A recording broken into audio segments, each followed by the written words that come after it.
You're listening to a Bored to Death Herocast, talking superhero anime and other hero fare in easily digestible chunks. Hello again, ladies and gentlemen, and other assorted gender assignations. Welcome back to the Bored to Death Bingecasts Herocast. I am Jay, being joined by Zeke and Road. And Chris, alas, won't be joining us. His life took him back. Yep, the work monster dragged him off again. He better bring back some wings for me. But we are back to do another 2-episode binge of Titans Season 3. 2 weeks just go by way too fast. At the same time, way too slow. Yeah. Zeke has been, we've been slowly working on getting further into Season 2, or rather we just started. We're only 2 episodes in, though. Yeah, you got to experience the whole Trigon story.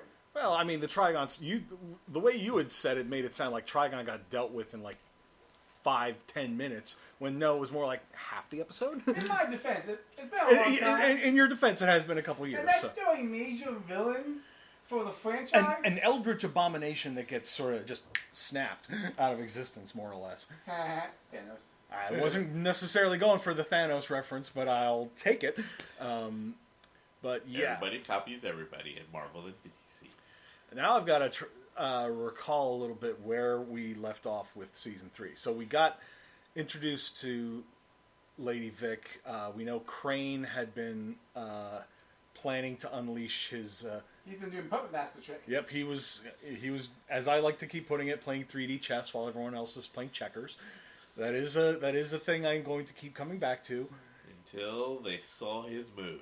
And suddenly... Well, it was less saw his move and more just didn't behave the way that he was expecting. Because he was expecting them to behave more like Batman. When they are very much not Batman. There's only one Batman. And he's not here. Mm-hmm. But basically his scheme was to unleash his anti-fear drug on the city by using this pseudo...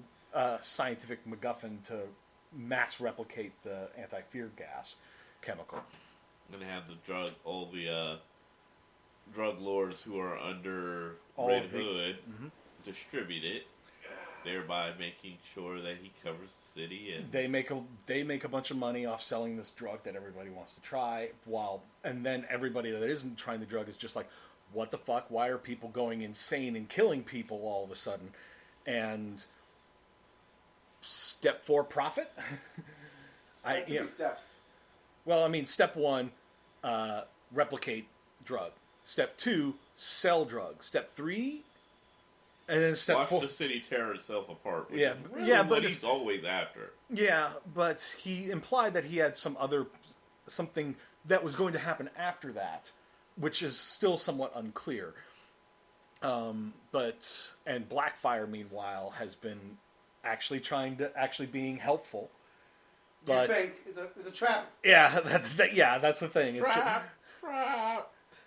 They're also trap. It's like when Starfire gave her the gauntlets that gave her the Tamaranian armor or whatever. I'm just thinking of Firefly's from the movie, the Firefly movie Serenity. It's just like, did you see us fight? No. Trap. Blackfire's up to something, but Crane got away in the end. Took Jason, the little shit, off with him. But Jason seems like he's waking up out of his drug haze and has already realized that Crane doesn't give a shit about him. See, I'm still in that same boat where I first saw it. You're like that little shit. Mm-hmm. I'm sitting there going, I still feel a little bit of empathy for the guy. Because even going back and rewatching the seasons with you, you realize he was pushed away from square one. Like when he met Dick didn't like him. Mm-hmm. When he met the other Titans, they didn't like him. It's like, go Titans. He's like, cool. It's like, and other Robin. It's like, you guys push him out on purpose. Well, and no one likes him. And further, he's got a personality that one person likes him. Rates him. Well, more to the going back to the whole being pushed away thing. At the beginning of season 2, Dick goes to Bruce and to basically tell him, I've stopped being Robin, but sort of implying that he's still going to be doing the vigilante thing. And Bruce essentially gives him the old Titans headquarters in San Francisco. Mm-hmm. And it's like, there's just one thing I want from you, and that's to take Jason with him.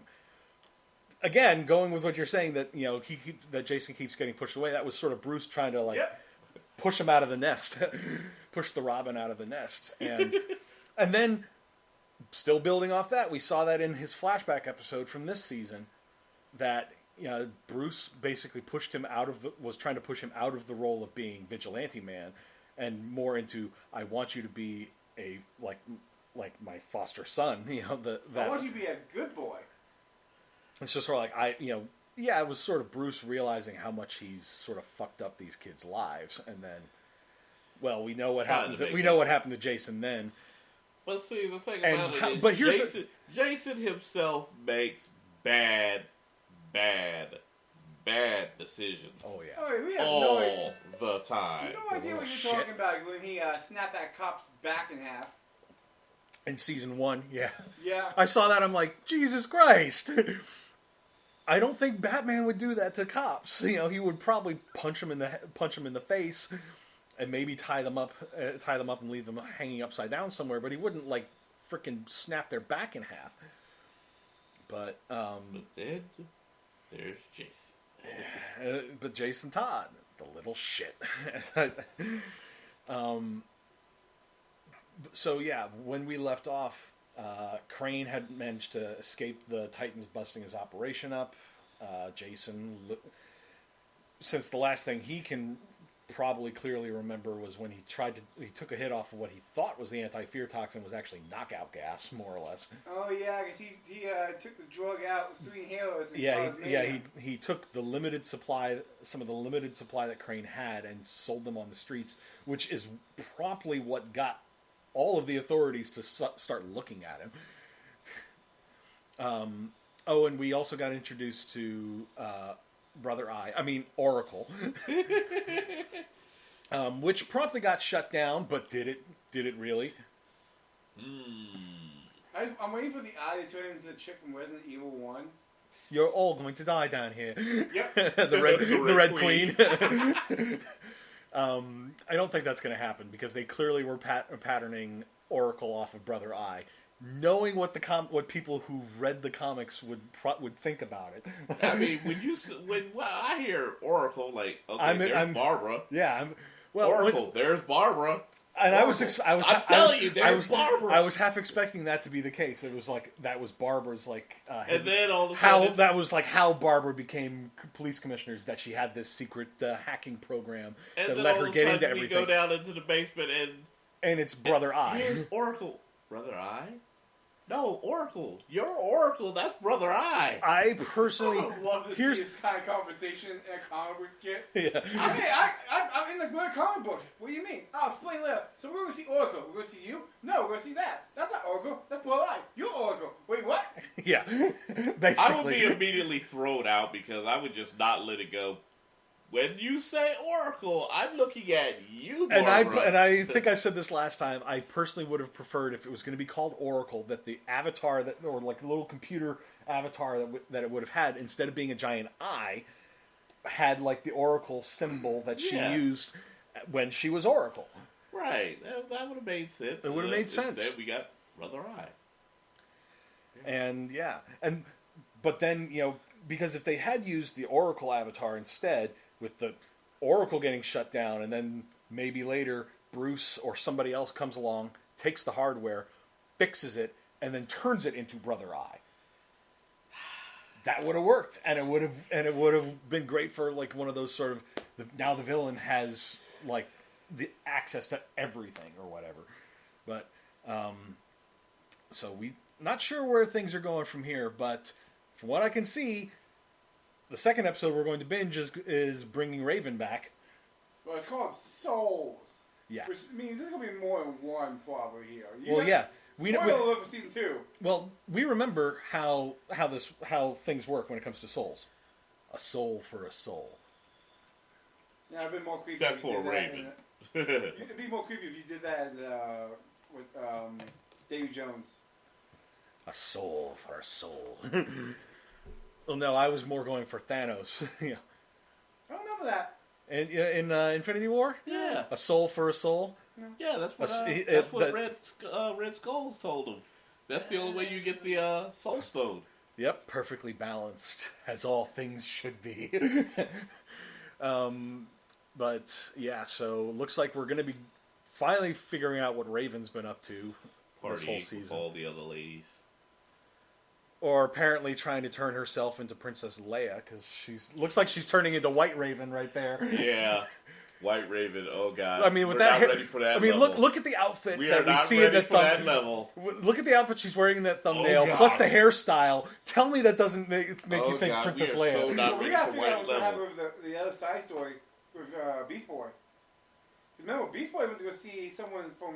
Oh yeah, he went to go see 50, Molly or whatever her name was. That's 51%. What was it?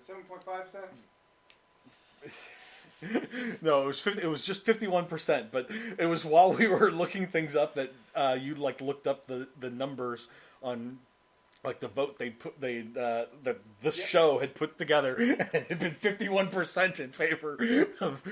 We're still killing them. Yeah, because Jason Todd is and always will be a little shit. Sapphires is one of my favorite characters. Wear a hood. Yeah, well, when the Gotham Knights game comes out, you can be Red Hood. Oh wait, that wasn't for debate, man. That was gonna happen. You can be Red Hood. I'll be Tim Drake. that's supposing that the game actually ends up being that good. But at any rate, That's supposed to better be be. coming out.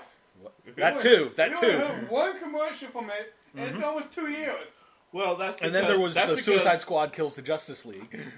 That's because they already said they weren't even going to try rush it to come out this year. That's good. So it's not due until next year, and After all the scandals about crunch in the video game industry and certain video games being pushed out to meet demand. We're not looking at you. I'm sorry. No, I'm just sort of looking in your general direction. I'm going to go ahead and say this. Cyberpunk. That's all. Yes. I'm going to go ahead and say this. Goodbye to one of my old favorite friends. Blizzard is gone. Oh yeah, Blizzard's got Blizzard's caught actually, up well, Activision and Blizzard. Yeah, it's now going to be Activision Insight. That's the new name. That's not exactly just getting Blizzard out of the name is not going to get rid of all those connotations because Activision has a lot of the same. It's part of business move as well because you can't carry anything from Blizzard over into said new property. Yeah, and it's a whole lot of shit, which also pisses me off because I had stock in Blizzard. Guess what happened to my stock? Yeah, because of this merger move. It's gone. I don't recop anything from it at all. So there's a lot of us who are like ready to riot and burn Activision to the ground and EA because EA because it's EA. Yeah, it's EA in the game. But the thing about it is, I'm saddened by this because there were so many things that were coming down the pipe that we were waiting for. Mm-hmm. Diablo 4, forget it. Yeah, it's not happening. No. Don't you have the Diablo mobile phone game? That piece of crap. I don't even play Diablo, but I'm already just like go fuck yourself. Here's the thing. As stockholders, they didn't tell us what was coming for that BlizzCon. So when that shit happened, we were already on the computers and phones like, we thought we were going to get an announcement on Diablo 4. What is this mobile phone shit? The best thing about this one was when the guy stood up there and said, "Is this a joke?" Every one of us was just sitting there like, "Please answer." And he's like, "Do you guys not have phones?" That was the best part of all. It's like, because he heard the backlash from the crowd in attendance and tried to laugh it off like that, and oh my god, it was so fucking tone deaf. Yeah. Oh god, did it backfire? Like my stock portfolio for Blizzard was just doing like this. Hey, guess what? We're not gonna fall over a ledge. We're just gonna drop like a rock. Cliff dive! I lost a total of 72% of my stock in one day. I hope you... Well, no, you didn't get rid of it. It just went away on its own. At that that point, I would have just sold it off to try to recoup whatever I could get. Well, we were. Fuck. Once they said something about Diablo 4, it started going back up, and we were like, all right, we're gonna be okay. We're about to get everything that everyone's been screaming for, and then this happened. The bullshit just flew into the wind. I feel like there's going to be a pin comment going, if you want to get to the binge, skip to this part. I should maybe I should start doing that on these things. Yeah. But at the same time, it's like Overwatch. Quick update since I have all the inside info. Overwatch 2 is not happening. Yeah. All the new characters are that they were going to be put into Overwatch, and the bitch slap of them all. And this is the one that has the majority of the fans like flee like rats on a sinking ship. WoW is going into maintenance mode, which basically means hello, Final Fantasy 14. How you been? Yeah, that's where vast majority of them are now hitting. When you hit maintenance mode, though nothing new is coming to you. You are in a holding pattern until they shut server down. Yeah, or they bring it back online. Well, you can end up like Counter-Strike servers. Counter-Strike servers have been stuck at the same point that they have been since forever. 30 years of at the same point. WoW may end up in that same matter. I will point to my Fortnite Save the World game for you. They openly said, we didn't finish the last of the dialogue, but it's staying that way. We're now focusing on Battle Royale. Yeah, because that's where they're making all their money. That's where the money is. Yeah, I know. But the thing about it is, I am truly saddened by the fact that we are not getting Diablo 4 after every single thing that corporate stockholders and fans ask for finally gets put into the game. We're seeing the finished product, and we're like, yes, this is the thing that we've been waiting for for close to 12 years now. Oh, we're not gonna put it out. I'm sorry, whose idea was this shit again? And don't say Blizzard. We know you're trying to blame it all on Blizzard. We know you're trying to blame it on Blizzard. That's what everybody likes. The reality is, this was an EA order because EA could not find a way to monetize off of it with their little greedy little microaggressions.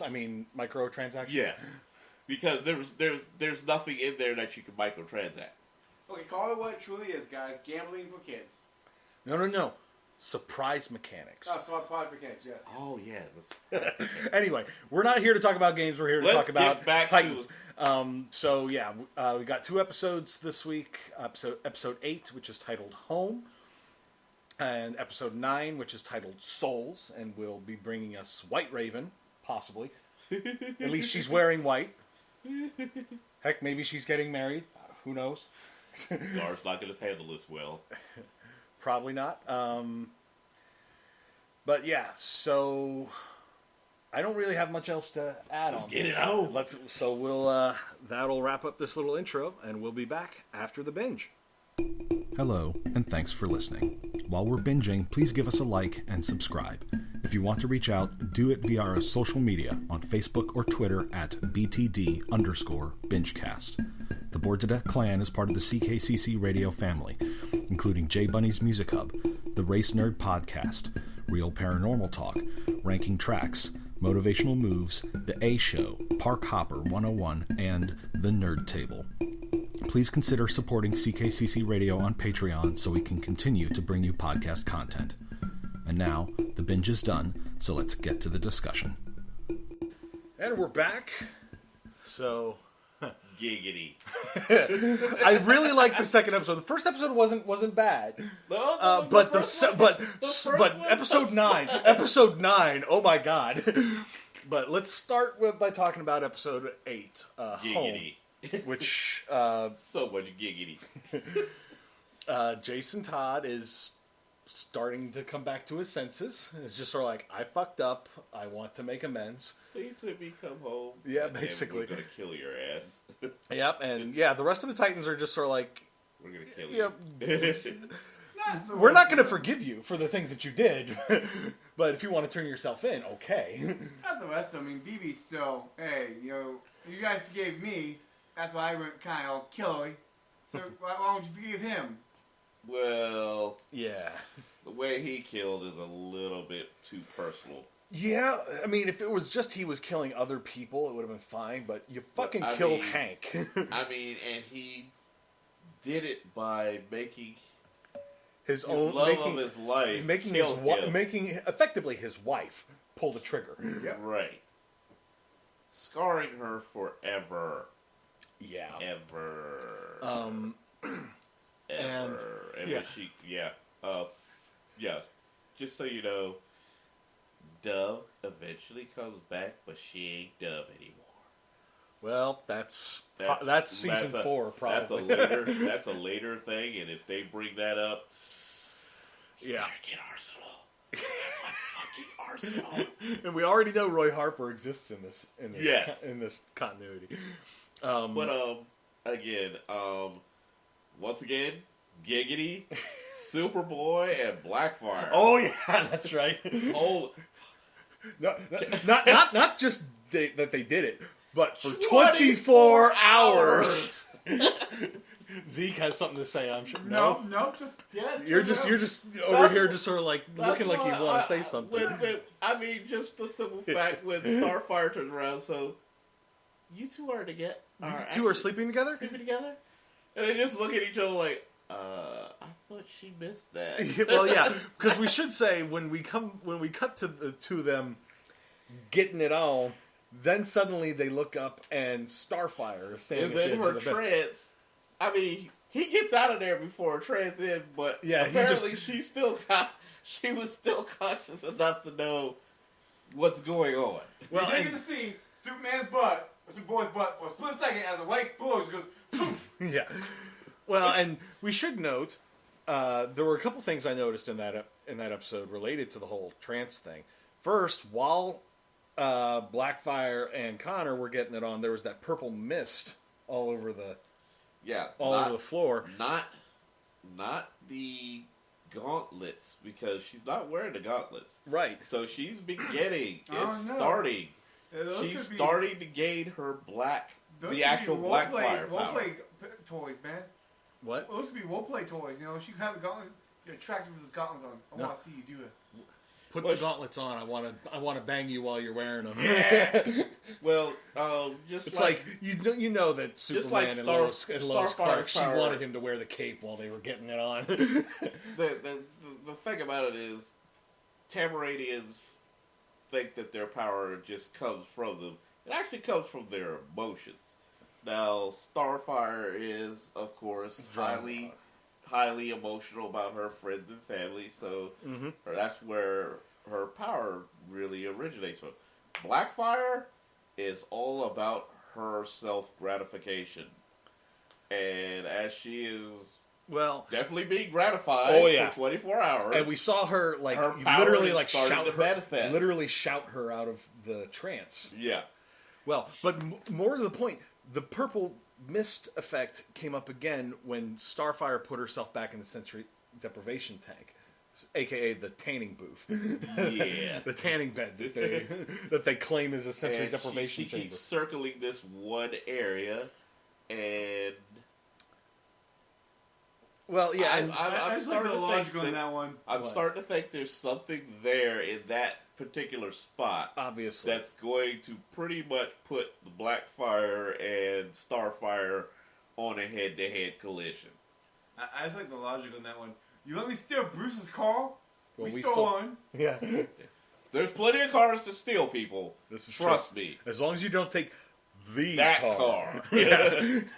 But and Starfire, when she goes into her little like fever dream thing, whatever the fuck, she's like in a theater.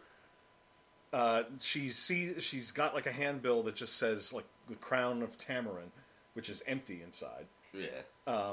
And then a like baby buggy suddenly lowers down from the ceiling, and then there's a woman up in the balconies pointing, my baby.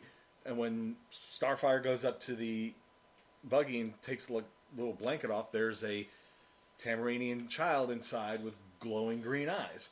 And then suddenly she wakes up and she's standing outside some random building in the middle of Gotham somewhere.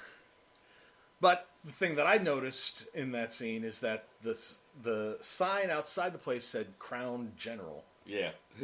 I noticed that too. I'm like, that's going to be significant. There's something in there that is calling to her. And the B plot from the episode, the other plots in the episode, Crane basically still wants to do his thing where he's going to unleash his fear toxin on this. Crane is slowly unraveling. Well, but Crane wants to do his plot now by basically emulating Crane from the Nolanverse and dumping it into the water supply. Problem is, the place he chooses to do it, this disused like pump station, which is being decommissioned and is going to be torn down. There's like a metal plate over it, so he's trying to drill. He's trying to drill through it. He doesn't find out till later that it's 10 feet of steel, and he's just like 10 feet. And he was trying to drill through it with a concrete drill, which was never going to work. Yeah, and again, all of this just keeps. He got chumped like several times during the episode. His ego is taking hits left and right, and it started with Jason Todd coming out of his drug-fueled haze and knocking his ass out, and it just keeps going. And then he finally goes and visits his mother, who wants nothing to do with his ass, and calls the cops on him. Yeah, and what does Crane do? He snaps her neck. He breaks her neck badly. I mean, it's one thing to break her neck, but you could tell he used a lot of extra anger because her neck was elongated. Oh yeah, that's why I said Hadouken.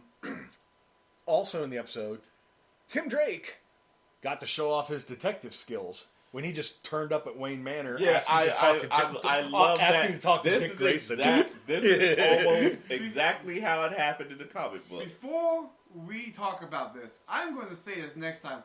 Next time Tim Drake comes on, I'm grabbing the remote control, just pausing, because I heard half and none of the episode. Tim Drake's like, I'm doing detective stuff. Rose was like, yeah, you were getting way too excited. But then Jay, I started feeding it. I started feeding it. I'm still like, hold on, pause, rewind. What are you doing? I didn't hear shit. And then we were like, sorry. But yeah. Yes, I am a Tim Drake fan, boy. Yeah, I don't even. This comes from the guy who was with Hood. I know your joy. Trust me when they brought the Red Hood up. And it's like, and then they've been doing my boy with justice until they made the bitch. What? No. I have a little bit towards the whole bitchy Jason Todd because he's never been the whiny type. Well, I'll give him the whiny type because you got the little bit of play one with something. But when he became Scarecrow's little bitch, like, here's your drugs, he leaned into the hill. Have you taken your joy today? Yeah, so I understand your joy when you got your boy doing his thing, showing off his detective skills and flexing. I was geeking over here a lot when he was like, and this is why I know you're Nightwing. Like, he's literally just pointing out all this stuff that he's been doing the research. You have to go back to when when Dick and Beast Boy were using the machine to figure out how the murderer had killed people, and he had to use sound he was using the sound and features. Oh yeah, when they were tracking Lady Vic. Yeah, and he had to do it by using the computer and the monitor. Whereas Tim Drake just literally watched, and he's like, I know this move. I've seen this move here. Tim Drake had been at the circus the day that Dick's parents died. He went to the circus to see the Flying Graysons. He saw the maneuvers. There was a one-handed meat hook, I think is what he called it. Yeah, only 2 people in the world can do that maneuver. One is you, and one was your dad. One was your dad. Now all of a sudden, I see Robin do this. And I see Nightwing do it. And he's just piecing everything together to the point that he knows right off the bat. So he was able to deduce that Bruce Wayne was Batman. Because Dick Grayson was adopted by him, and if Robin is running around with Batman. And he actually had slowly pieced together that Jason Todd was a Robin, but he didn't have any proof. And plus, it was a logical conjunction. Jason Todd is running around the streets right now, which called he's like he couldn't be the second Robin because I just saw him the night my dad got shot. Right, and that gave Dick pause because he's like, oh, he's roaming around the streets. Okay, I can work with this.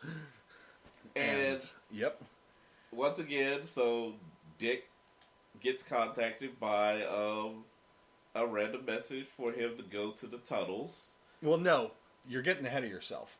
First, he contacts Barbara Gordon, and he has her use surveillance systems and gate analysis. I do bring the question up. You have this awesome computer, okay, which can do this kind of thing. Why do you need Brother Eye? Brother Eye was tapped into everything. She was just using surveillance. As much surveillance they had just to watch one person from point A to point B, and he disappears here. So he's got to be around here somewhere. Point A to point B in multiple days. Yeah, because they basically he had her back 2 weeks. Picked him up there, and then fast forwarded a couple of weeks later, and here you go. That I'll grant you. If it was like a couple of hours, this is multiple days. That computer is awesomely tech. Tech like that does exist. It is. And she basically, so Barbara's just sort of like, you're supposed to be my date for this gala that I'm going to, but I'll do this for you, but you owe me. And she tells him where Jason is. He happens to be like right there, spots him, and when Jason takes off running, he heads after him on his motorcycle and truck. Gets hit by a truck. I love the line that Jay said after this point in time. Go on, you got hit by a car. That's not going to affect you. Yeah. I mean, we saw Dove get chucked off a roof, and she was fine. But she didn't go in a coma. She didn't go into a coma, and it did take. She got better. She got better. If you're going to go anything, you go Hawk, who got kicked through a brick wall. He got better and got up and still fought. Yeah. Yeah. Or Beast Boy, who got his ass kicked by goddamn everybody at the end of season 1, at the beginning of season 2, and he still got up. Yeah, he wasn't in much shape to fight, but he still stood up. He got up. But there is that one thing that we didn't forget about from season 1. He has turned into other animals besides a lion. The tiger. It's a tiger that he turned. Yeah, he turned into a snake. Yeah, he turned into a snake. Yeah, he likes certain animals, but what it is for him, he researches the animals that he turns into. Okay. So he can use whatever qualities they have to his advantage. Right. Okay. So again, why is it still just the tiger though? You have access to the Bat computer. You should have access to goddamn everything. This is early Beast Boy still, as far as I can tell. This is fair. Beast Boy in the early times literally had 3 animals that he stayed with until he finally did his bird form, which was a peregrine hawk. He's stuck with his tiger, his snake, and eventually he will get a monkey that slowly goes to gorilla. Those were his mainstays because he knew what they could do. Yep.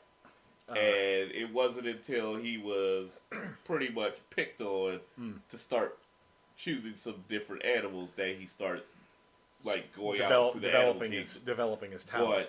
But yeah, back to the episode. And so Dick's just sort of like got a concussion, lying on the ground. He was wearing a helmet, so that's the only reason he's probably not dead. He still had a concussion. And Jason stood over him while Dick's just lying on the ground, just like,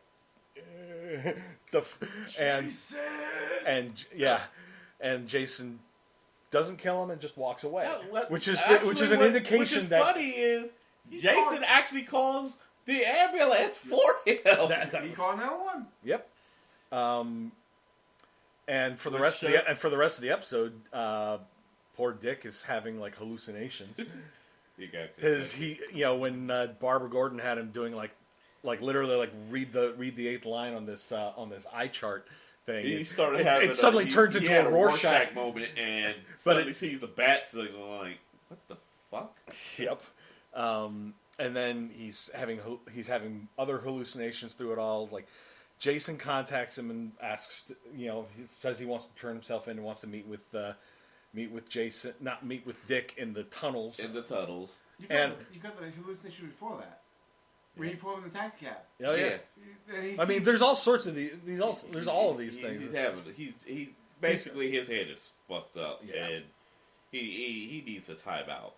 And someone made a joke that I did not see coming. That was a horrible joke, so. That was a horrible joke. Refresh my memory about what the joke was. Oh, you should probably get your head checked before you, Oh, yeah, before you end up strangling your family and hanging yourself? I'm like, Chris Benoit? I'm like, I expect that from Rhodes. I did not expect... Or you expect it from Wellick. Oh, yeah. I mean, hey, he hangs around with us. Yeah. I like him. You guys are of course I'm going to rub off on him. They're slowly corrupting me, man. Oh, my God. Soon he will be a part of the pack. I am already part of the pack. I just hold myself slightly above. Somebody has to. We'll get you yet, Zeke. Someone has to portray the role of the good guy. You can't corrupt the corrupted. I'm only mentally insane. Yeah, and if you weren't before, then after you married your wife, it probably accelerated the decline. Crazy finds crazy. Yep. This is true. This is very true. And as we already mentioned, like Dr. Crane, getting chunked left and right and falling apart. I kind of, but I still have to give him credit. He's still trying to use his plan. He wants his master plan to work. Spread fear throughout Gotham. I felt a little bit bad. I am not gonna lie. Like when he had that moment where the guy was taking pictures, like, "Here, man, have this." Yeah, he's like, I have this yogurt cup. It's pre-shaken. Don't ask what the fuck. Pre-stirred. Don't ask what the fuck that means. I have no idea. But he was genuinely touched and everything. But when he started talking about the fact that some idiot had started trying to drill through like 10 feet of steel with a concrete drill, I don't think that knocked him back into, I'm not very happy anymore. I don't think that's what did it. I think the phone call, because he was trying to push him away from it. Like, I don't want to kill you, but you keep digging in, we'll have to kill you. Well, I mean, his facial features turned when he said about the idiot, and it just kept escalating. I think he still might have spared the guy if the guy had basically hadn't been taking pictures of the when chemicals. He took the picture of the chemicals. And then started to make the phone call. Yeah. Then he was like, all right. It's over. Even he was going, damn, I didn't even put that in my calculations. And I somehow doubt that was actually like 10 feet of steel, because 10 feet of steel, that's a hell of a lot of steel. I would doubt that, because think about this. You've had Joker, Will, Two-Face, Bane, Poison Ivy. I'm pretty sure all these villains. Here's the thing. 10 feet of steel would not have been destroyed by the explosion we saw later in that episode. I'm not going to argue that, but I'm saying I think that's why I think it was probably 10 inches of steel. Okay. The guy just misspoke. Remember, it was 10 foot. It was 10 feet long as well. So that pipe could have been outside 10 foot radius. Regardless, no, that's a horrible fault design. Yeah, they used the gate detection thing and everything to track. No, when Dick goes into the tunnels. Well, before he gets into the tunnels, he runs into, of course, Tim Drake again. Mm-hmm. And he's like, "What are you doing here?" Right. Well, I'm following you. Plus, I also know these tunnels are used by Batman. I've seen him use them before. Yeah. And, of course, Dick has the look on his face like, damn it, he's got this kid's good, but he's still deny. Go away. You're just not. You're gonna get hurt. You're gonna get hurt and stuff. And he's just sort of like, I'll show you. I'll find Crane and Jace and Red Hood. And the thing about it is, well, we were kind of rooting for him. I mean, basically, he was doing it. He had tracked both of them down. Yep. Faster than they had.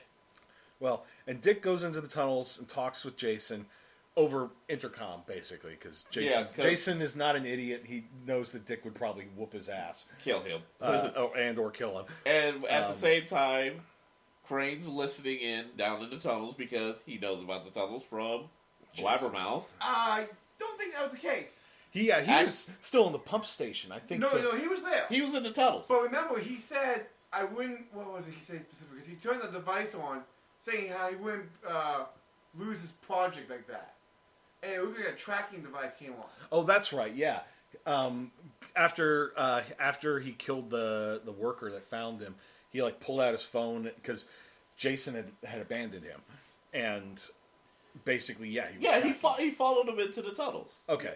But he's listening in on this. He still knows everything about them. True. So no matter what, he may have already known about the tunnels anyway in the first place. Mm-hmm. But either way, he was already there and he was listening.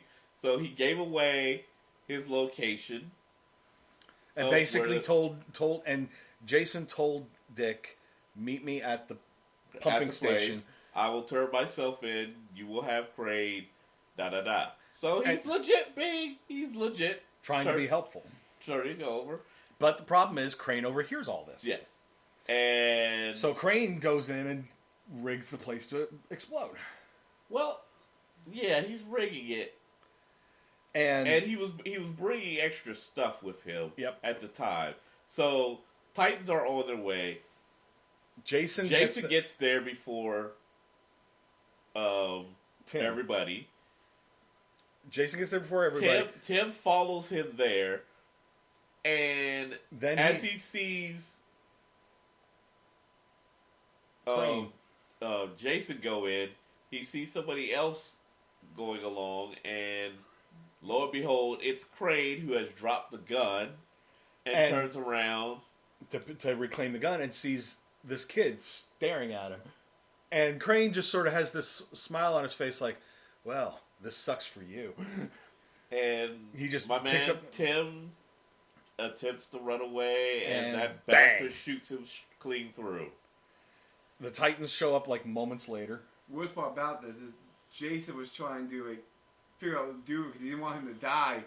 And then he runs in. As he runs in, that's when the Titans come in. Yep. To see a dying body underneath Jason again. And no, Jason had run off into the pumping station to get Crane. The Titans showed up and found Tim bleeding out there. Well, no, they saw Jason holding him. Oh, I had forgotten that part. Yeah, they saw Jason holding him. So naturally, Jason's like, oh shit, I really didn't do this, and runs. I know what this looks like.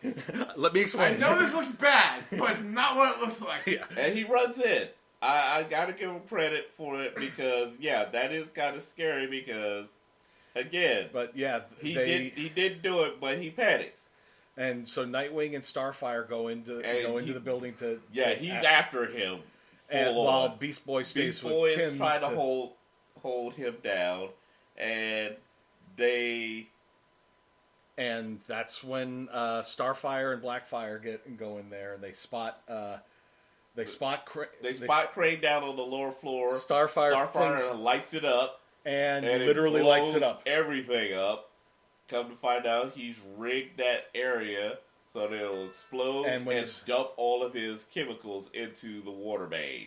And which it has. It has, and Starfire's starting to flip out because she believes she just basically helped him kick off the next phase of his plan. She just stoned the entire city. Did I just dose the entire city? Yeah, you did. Yep. Yeah, you did.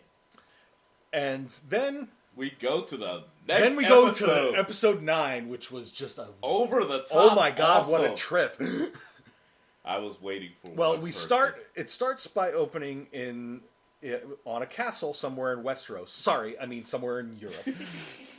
Where Jorah Mormont, Bruce Wayne, has just modified his last will and testament. Yeah, and says goodbye to his lawyer, and the lawyer's like, "Are you sure about this, Mr. Wayne?" And he's like, "Goodbye, Charles. Your services are no longer needed. Get the fuck out of my house." And his summer house. We then move towards, and then we go from a castle somewhere in Westeros to the north of the wall. We're at the north of the wall. What a trade! I do have the vent here at this point in time. I hate when Titans does this. They did it in season 1, and they did it in season 3. I don't think they did it 2 yet. Well, if they did, I haven't seen the episode yet. They did it in season 3 now. It's like, okay, here's your main story. Oh, by the way, there's these other characters we haven't touched on for a while. Let's go see what they're doing. Like, you son of a bitch! Well, and we meet Tim on the train, and it's all black and white. This stuff. Yeah, and the conductor is now red dots. What do you mean red dots? Like anything that's supposed to be red would be red, like how they did in Sin City. Yeah.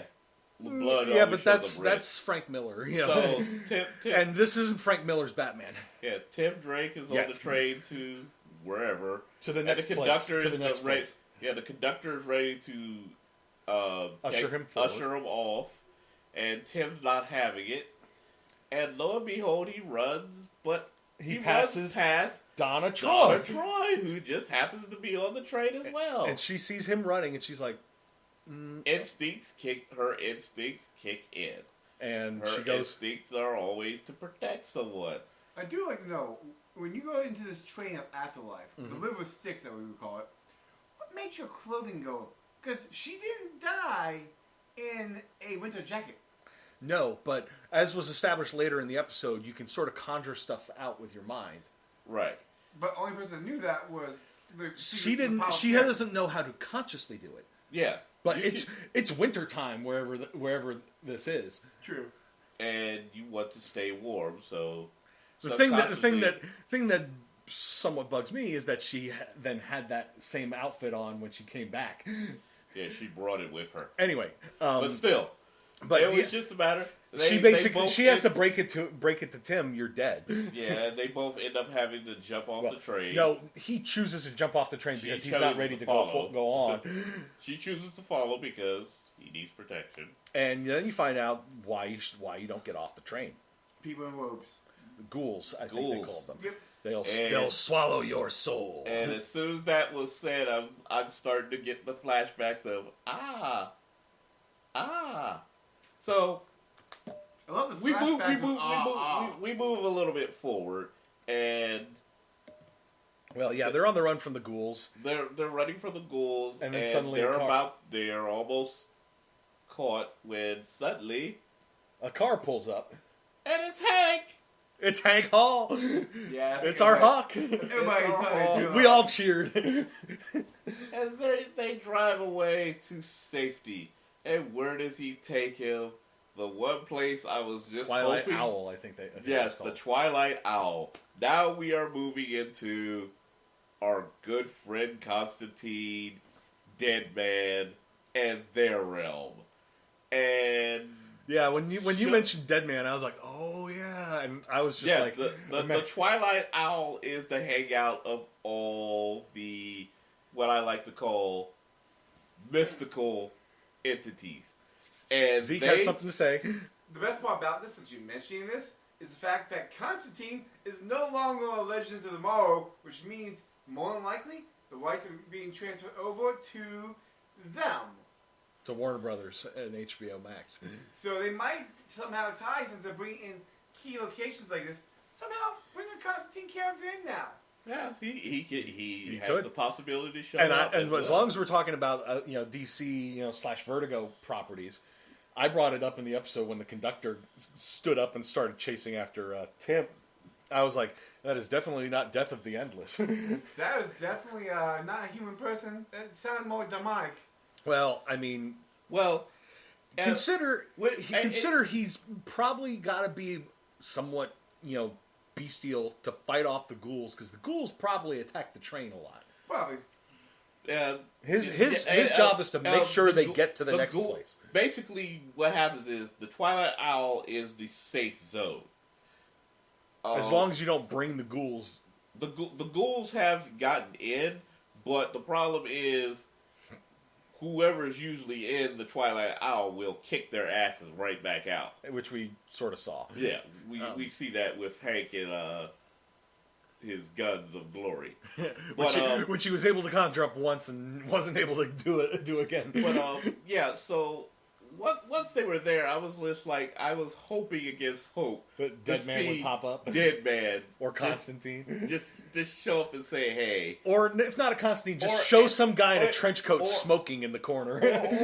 or even have Midnight sitting over the corner. Papa Midnight? Yeah, just sitting over there looking at him like, what the hell are you doing in my spot here? Get out. The problem is Midnight can't be used. Why not? He's in Stargirl. Okay.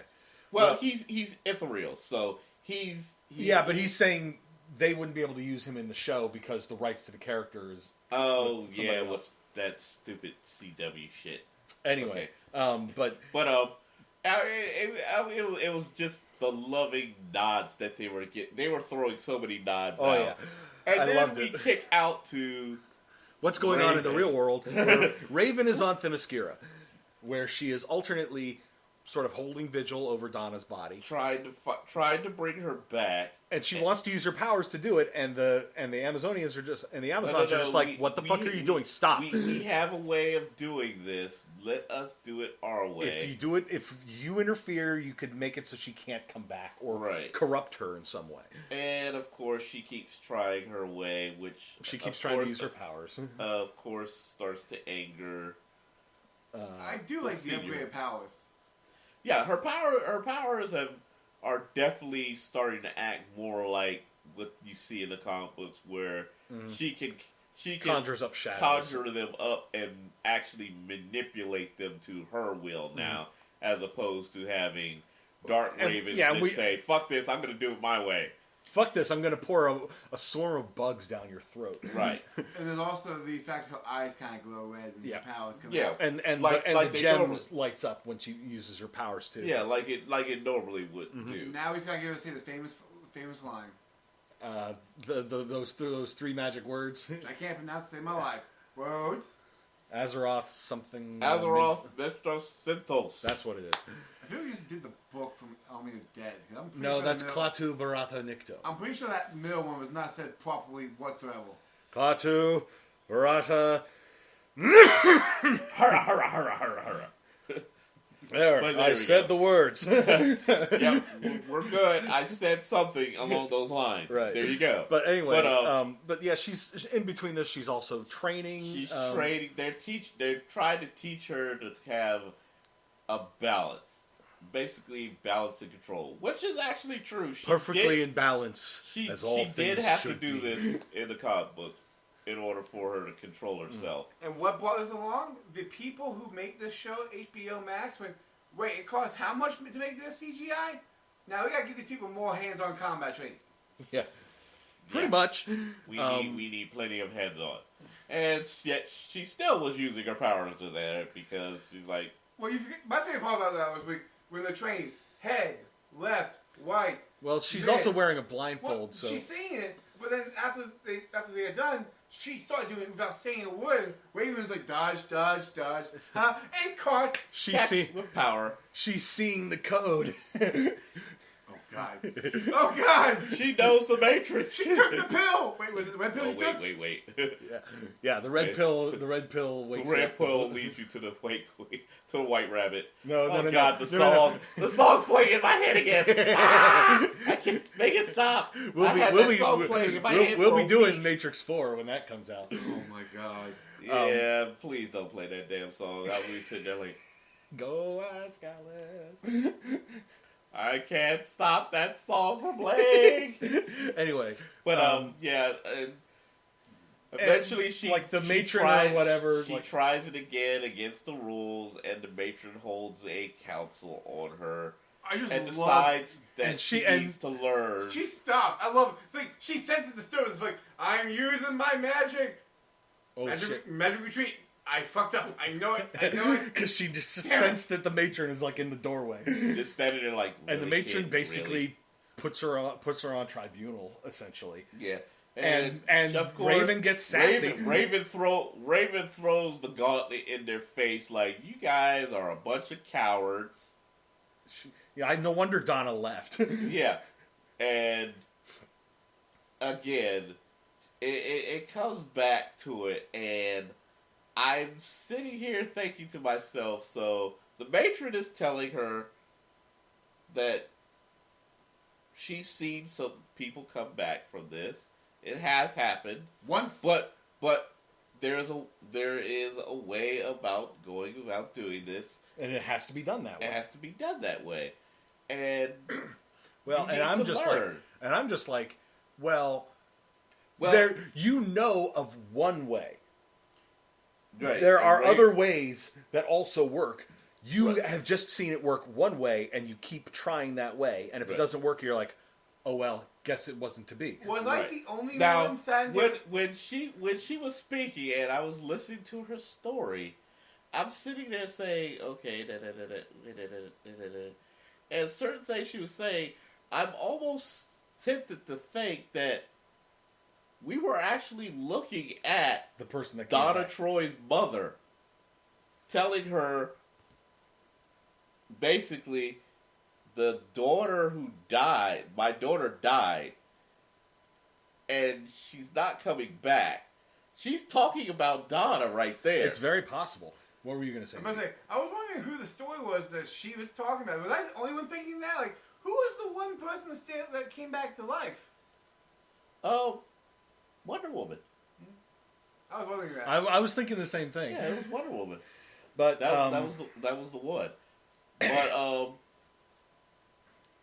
so she's gives her a puzzle to try and solve, and through it's basically like, as we call that, puzzle. Yeah, balancing. It is a Tetris puzzle to me. Damn it! I don't want to play any puzzles. No. That's Jenga and steroids. No, that's the balance. It's like balancing rocks on to make. God like damn it! That's Akira shit. That is Akira shit, and we are not doing Akira. I hated having to do that mini game in Assassin's Creed Valhalla. Oh, God. The balancing rocks where you had to get them up to a certain height. I just kicked those rocks. I'm like, fuck this. I don't care. I did it because you got a free skill point out of that. Shit. I was just like, I've got too frustrated. Free? Was it free? It took part of your life away from you. Was it free? Okay. But, I mean, the later ones got, I'm just like, there's got to be a way to do this stuff. I was kicking rocks down cliffs. That's so frustrating. But, and there was at one point, Raven, using her powers, had managed to get the thing pretty much finished. She had it up to the very last one, and it still fell over. And she did the whole Jenga thing where you set the piece on top of the tower, and you step back, and boom, and then it falls over. And you that's can see when she finally gets it that she's not coming back. Right. But here's the thing: the matron is sitting there, and even she was gutted when the thing collapsed. Yeah, it's like you could tell she was rooting for Raven. She was fully rooting for her, but in the end, it still fell. And it wasn't her that did the breathing; it was Trigon. Just be that like, motherfucker. Trigun's still fucking with her. yeah, basically. And then we kick back to the afterlife. The trio of dead warriors fighting. Oh, well, I'm sorry. 2 dead warriors, 1 warrior wannabe. And suddenly, why is this image in my head? Get it out! God. Get it out! Get out! Say it. That'll help. Hold on. Oh God. Hold on. Hold the door! Hold on. Hold the door! Hold the door! Oh God. Door!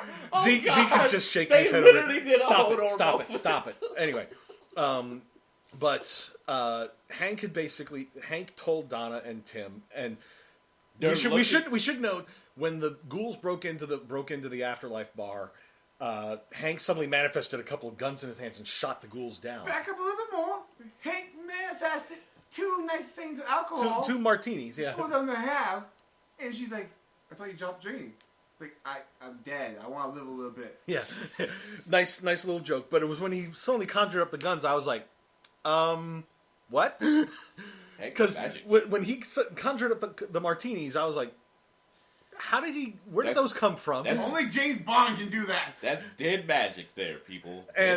Well, no, he doesn't, because he doesn't just conjure them up. He actually orders them. Jokes, yes. If James Bond could do that, he would probably never work again, because he would just drink himself into a stupor. But then he suddenly conjures up these guns. I was like, the hell is that about? Dead magic. But the sound of the gunshot finally snapped Tim out of like his whole like I'm dead, but I don't remember. He remembered everything. He even remembers who Donna Troy and Hank Hall are.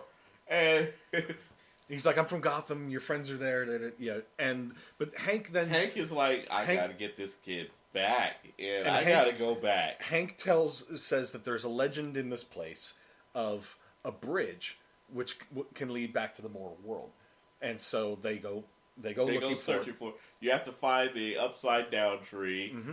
Well, and Hank also explains how the guns thing worked. That it's just like, you're gonna laugh, but since I've been here, I've gotten more in touch with my spiritual side, which of course causes Donna to immediately go, "Oh, she's she's ready to crack the fuck up." It's like you have to sort of concentrate and picture in your mind what you want to conjure up. And in that moment, I thought to myself, I could really use some guns. Guns, lots of them. I was waiting for someone to make the joke when they found the tree. What joke? I really wanted to find the tree. Yeah, that's what I was saying. I'm like, I really want to find the tree. But I mean, literally, the tree shows up right when they're talking. Yeah. Mm-hmm. And they find the bridge. And it's dark and spooky. They begin to start crossing it, and lo and behold, here comes those goddamn ghouls again. And then they both start having problems trying to conjure up their weapons of choice. Donna conjures up a couple bottles of cream soda. Has to bust them up.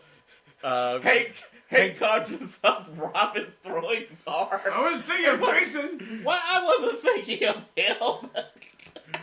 And then he can't even throw him right. I was really hoping they go, I wasn't thinking of Dick. Yeah. But they knew that joke without, like, I wasn't thinking of Grayson.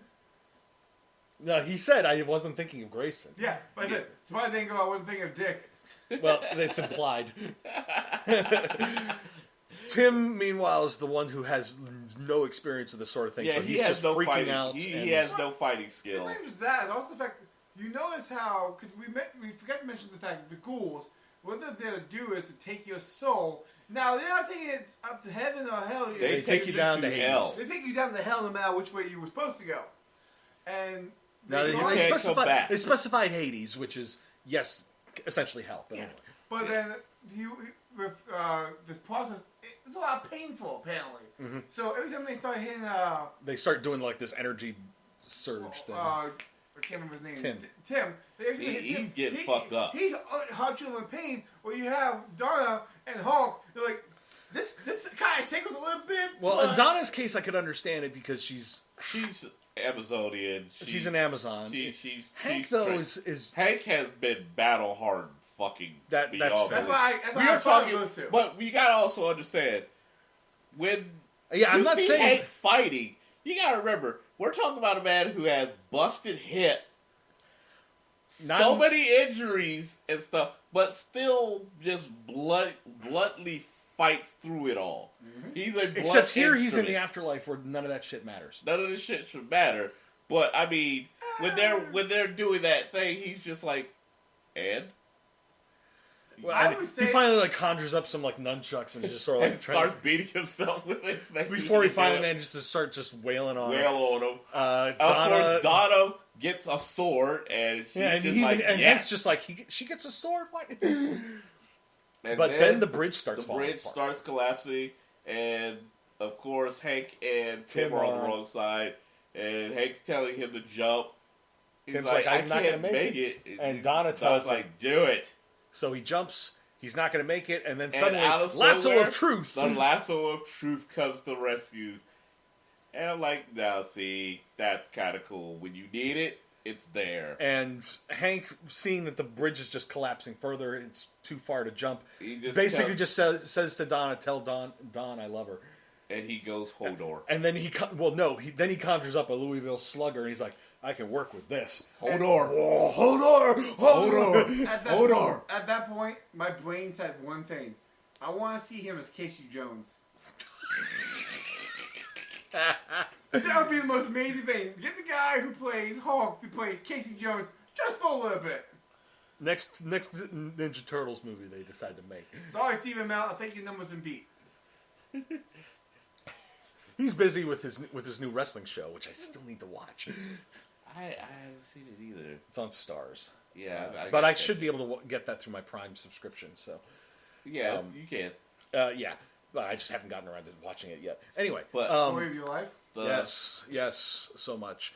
But and then Donna make it across, and then Tim starts collapsing.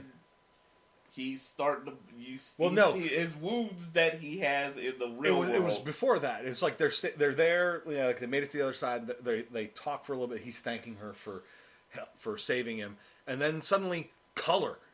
Yeah, the colors. And then suddenly he's like bleeding again, and he kind of collapses, and they both sort of fade out. And the moral of the story: if you're in a place where you see nothing but black and white, don't look for color. Yes, true. I remember Pleasantville. The colors showing up was a sign that something was very wrong. Mm-hmm. Color means you're going back to the real world, bitch. Mm-hmm. There was also The Giver, The book. I never saw the movie, but in the book, it was like everything was black and white, or everybody was like colorblind, except like the main character had the ability to see color, and that was a sign that it's like you're going to become the next Giver. God, why? No, I think of Spider-Man Into the Multiverse with Spider-Man Noir. Spider-Man, what's his color?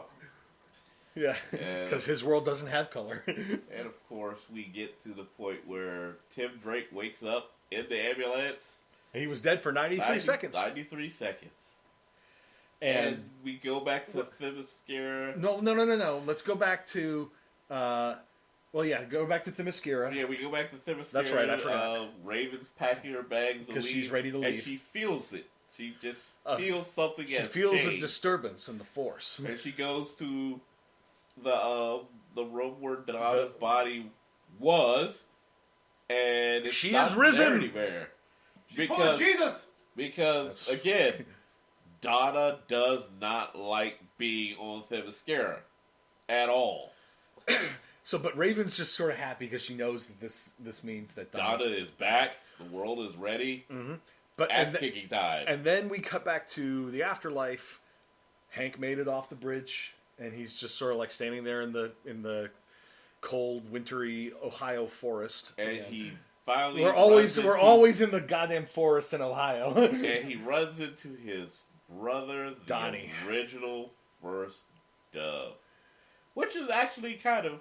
It's like, and here's the thing. It's kind of cool because Zeke and I were both like, we're going to see him because they showed him in the Previously on Titans montage at the beginning of the episode. And I called it to the point, though. Yeah, that was going to be at the end of the episode. And the cool thing about it is, it actually is a throwback to Hawk and Dove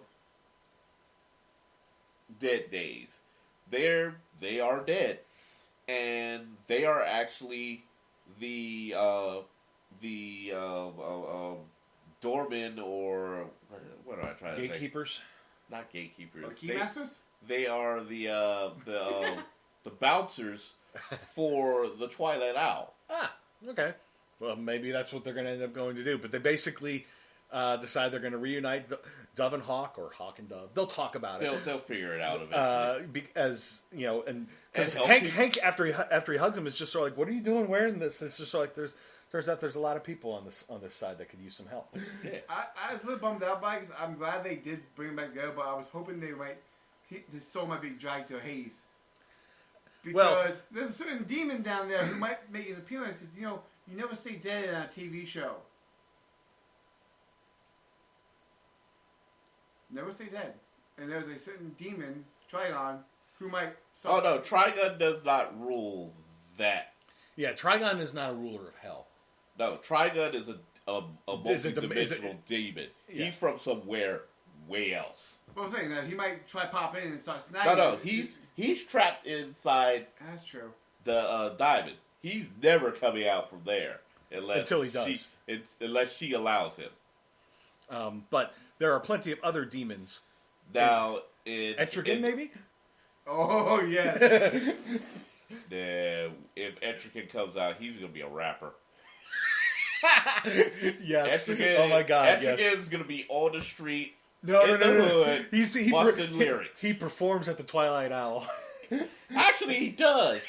He really does. There you go. At any rate, but then after we get the original Hawk and Dove reunion, we fade back to the real world, and we go back to the castle in Westeros. Somewhere in Europe, where Bruce Wayne is essentially pouring. He's getting ready to go. He's getting ready to self-immolate himself. He's gonna suicide himself like a. He's pouring gasoline all over the place. He lights a match, and we cut to the outside. We see flames coming out some of the windows.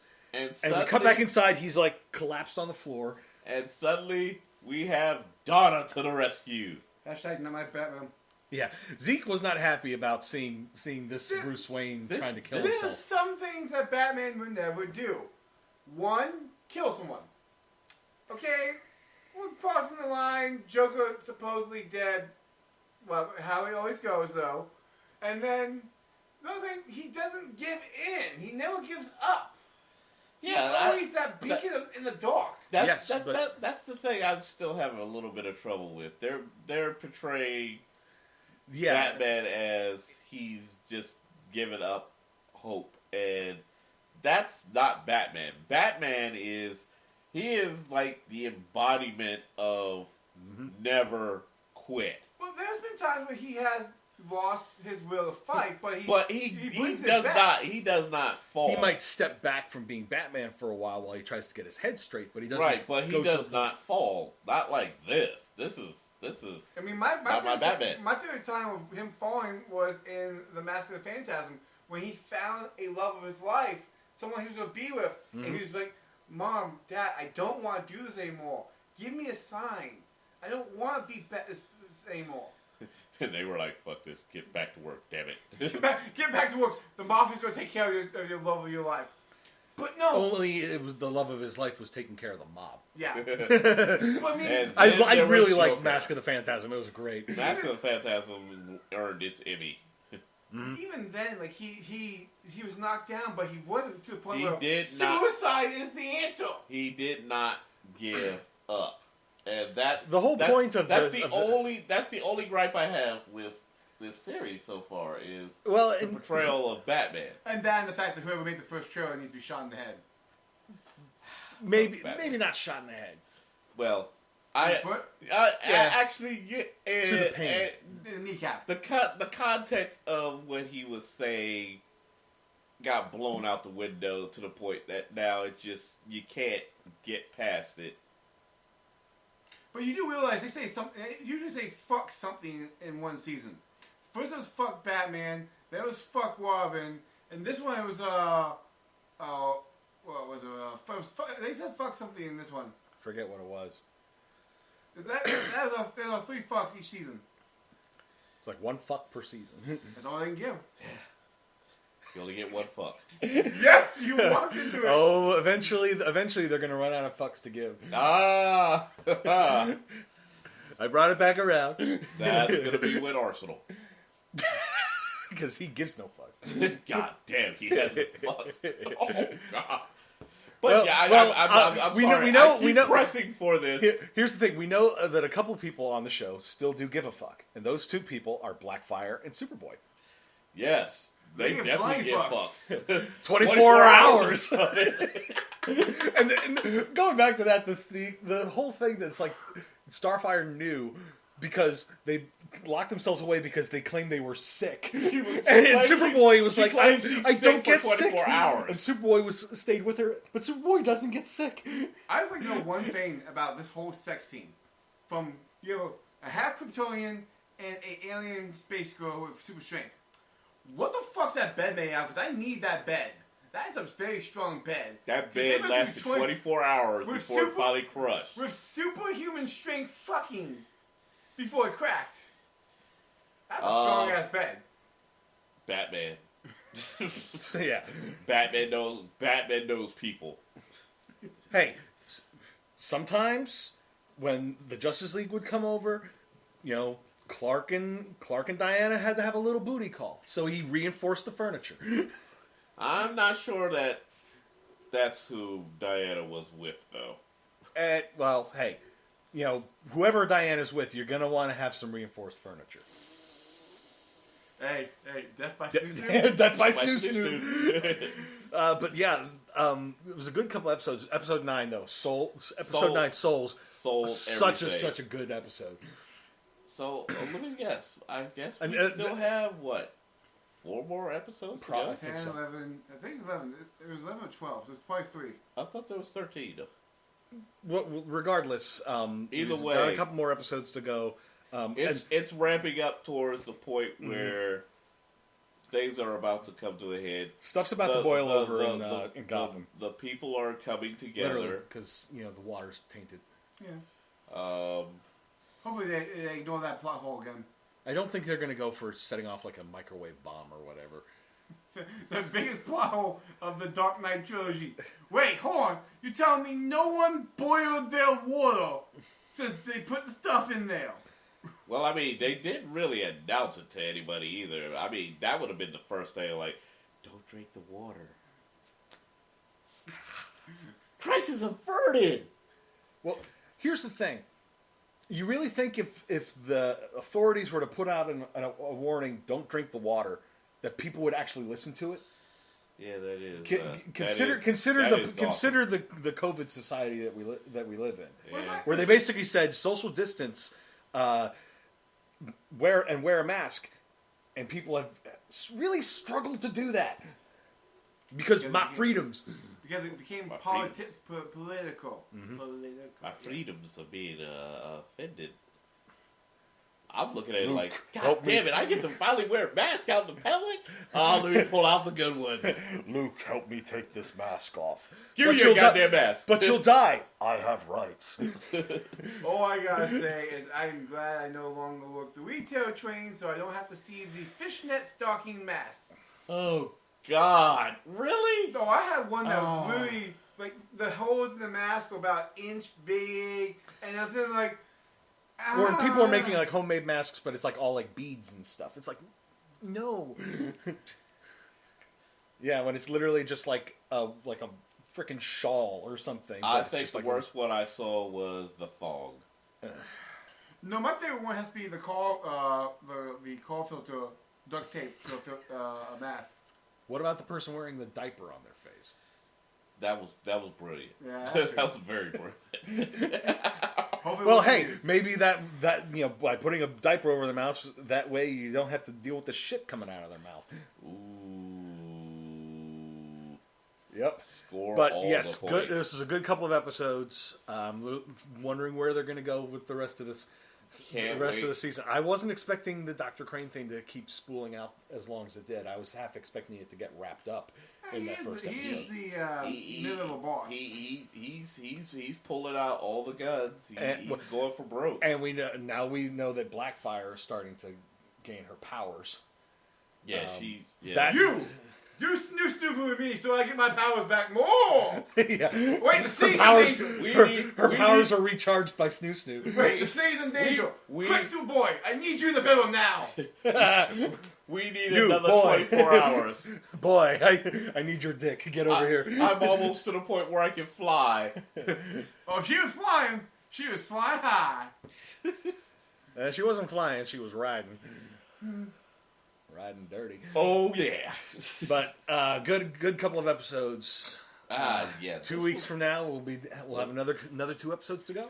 Oh, that's going to be the hard part, because we're going to have a special episode coming up very shortly, because Rhodes coming back next weekend. And we are going to see Venom, so... And we're going to have to hold back from wanting to watch Titans, because usually Rhodes ain't here, so we have an excuse. And now it's going to be Rhodes is here. Except he visited during one of the off weeks also, when we went to go do the Moon Mouse thing. No, it was during the week we went. Was it? I planned that. Oh, okay. Yeah. Anyway... But yeah, we're not gonna. We'll be back in 2 weeks with another couple episodes. I will make sure, as always, not to watch any Titans until it's time, because I can do things Zeke, like that. are the one that needs to contain yourself. I've been very good. You have been. Unlike how it was in Pacific Rim.